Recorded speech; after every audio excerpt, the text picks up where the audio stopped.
Luke Pruett here with Our Jackson Home. I'm with Lowe Finney. We just finished up a podcast. It's great to be with you today, Lowe. Good to be here, Luke. Thanks. Well, can you tell the viewers a little bit about what inspired you to launch your campaign for mayor of Jackson?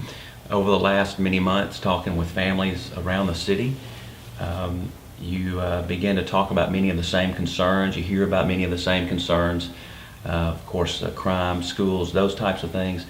But the inspiration comes from listening to so many folks, regardless of where they live, talk about how to begin to fix these issues and what the city can do to be the partner that it needs to be, and to really lay out a vision and a plan to become fixing these kind of things. And people want to be a part of doing that, and that's inspiring.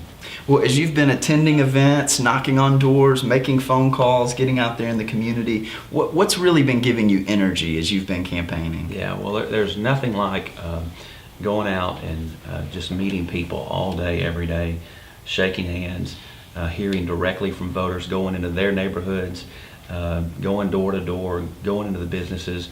It should give any candidate energy. It does for me. I really enjoy pressing the flesh, as they say, the retail side of politics.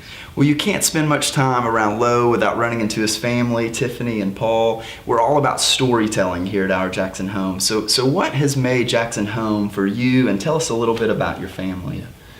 My wife, Tiffany, and I have a young son named Paul. He's 4, and he's the center of our universe. And the two of them are central to the campaign. They help me in every way. They go with me. They go places sometimes when I can't be there. But we spent a lot of time thinking about this before we got into this race, and knowing that it was not just me running, but it was going to be the three of us running, and always out there. And we're about 14 months away from trying to figure out where Paul goes to school. And as you already know, that's a big decision, something that you probably talk about at the dinner table quite a lot, something that we're talking about, we talk to our friends about. So knowing the issues that so many families around Jackson are dealing with has become central to this campaign. Of course, I couldn't do this if I didn't have my family's support.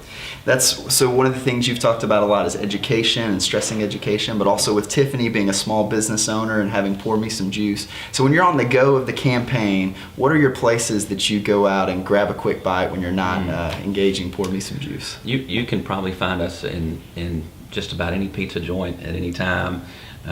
We eat a lot of sushi, we eat a lot of Mexican food, so I'm not always drinking juice. I'm sure I don't drink as much as Tiffany wants me to, but it's okay to cheat every now and then.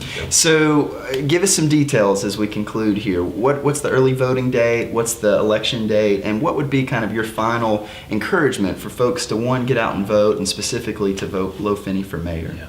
April 15th, they can start voting early at the election office on North Parkway.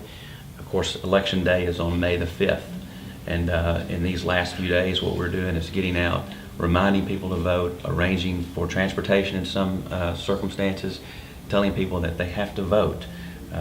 That's very important. I've talked to a lot of people who are registered who've never voted, and a lot of people who've never registered until now. It's important that people go vote, regardless of how you vote. This is an important election, and people need to turn out. We sat down for a full-length podcast with Lowe. You can find it at ourjacksonhome.com.